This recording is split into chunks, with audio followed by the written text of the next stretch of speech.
Magandang araw mga kaibigan. Bigyan natin ng reaction opinion itong article published sa tntabante.com.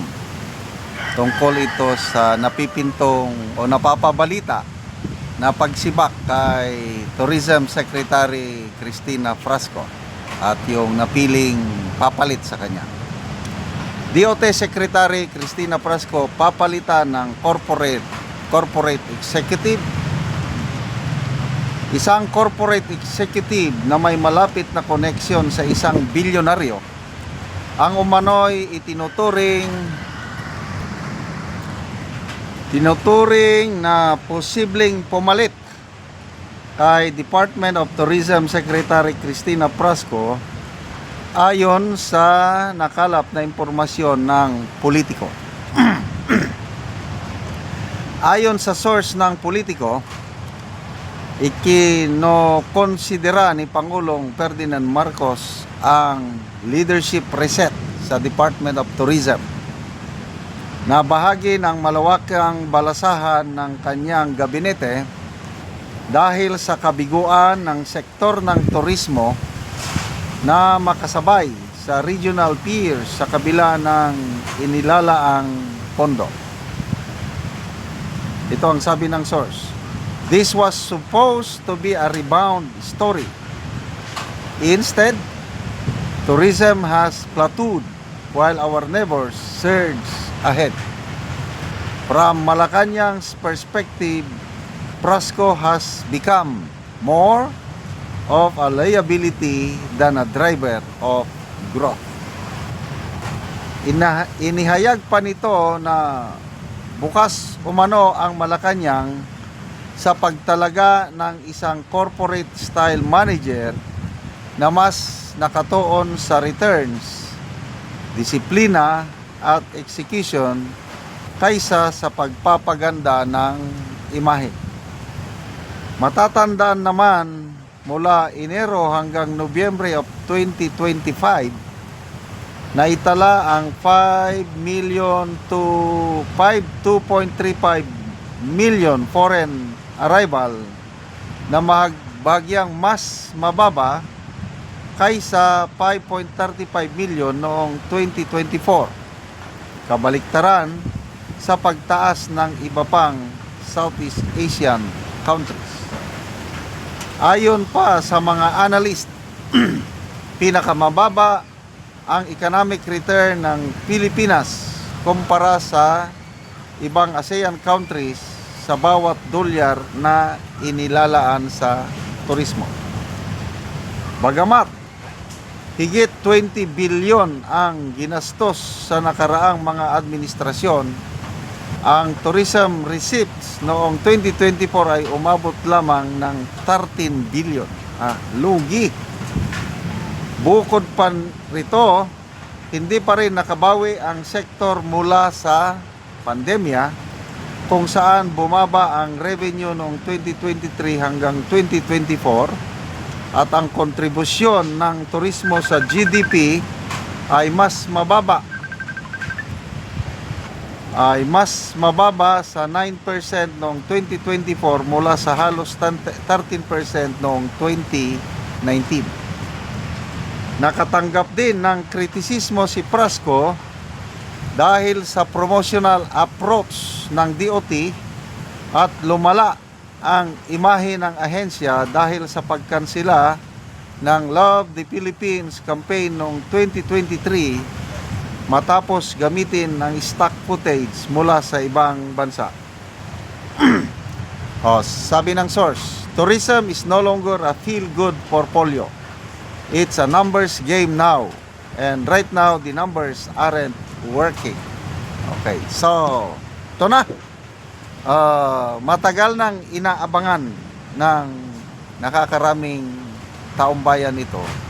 Kasi matagal nang hindi maganda ang performance ng Department of Tourism. Marami ngang umaasa noong after yung May 12 na election at nagkaroon ng mass courtesy resignation, marami nang umaasa na isa sa mga masisibak na cabinet secretary ay itong Department of Tourism. Kaya lang hindi nangyari, nagtuloy pa rin. So ito na ngayon, napuno na ang salop siguro ng Malacanang dahil sobrang baba ang foreign tourist arrival kumpara sa ang pinakamataas ata is 22 million. Vietnam ba? Vietnam or Malaysia, basta 22 million. Yung iba nasa 16 million, 15 million. Tayo isa sa pinakamababa at 5.2.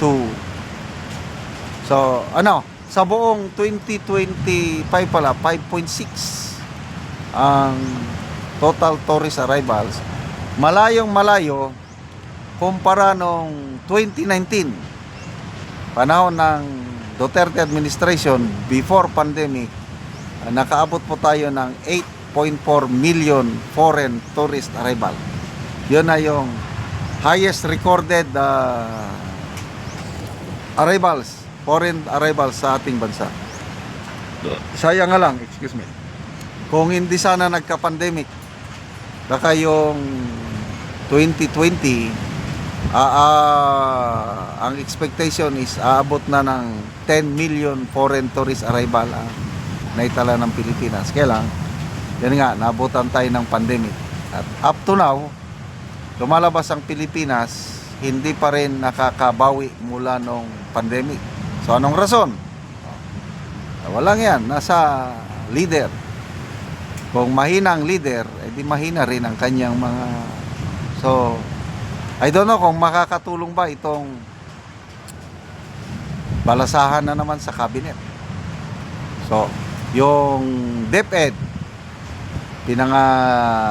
pinangalanan na yung, according to source, yung TESDA Director General, Pinetes ba yun? Yun daw ang papalit. So, ito naman, Tourism Corporate Executive.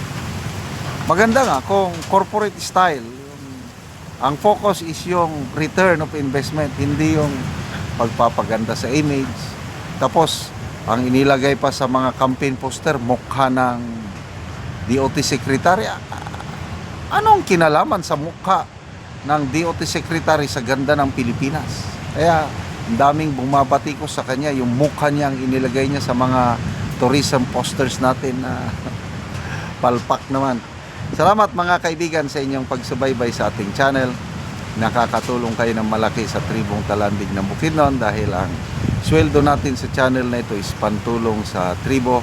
Namimigay tayo ng mga libreng yero at pakop para makapagpatayo sila ng mas maayos na tirahan. Panoorin nyo ang video na ito.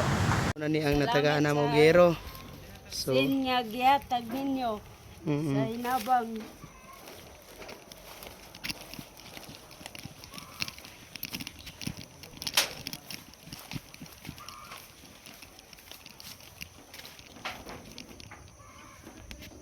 muna ni ang iyang balay. Ayuwan. Muna ni ang itsura sa balay sa tagaan na mo gero. So, kung anagid kaayo ang iyang gero, karaan na gid kaayo. 2020 tulo ka tuig. Kita gid nato nga mga buslot-buslot na ang ilang atop. So, gipang sapaw-sapaw ra gid ang ilang gero.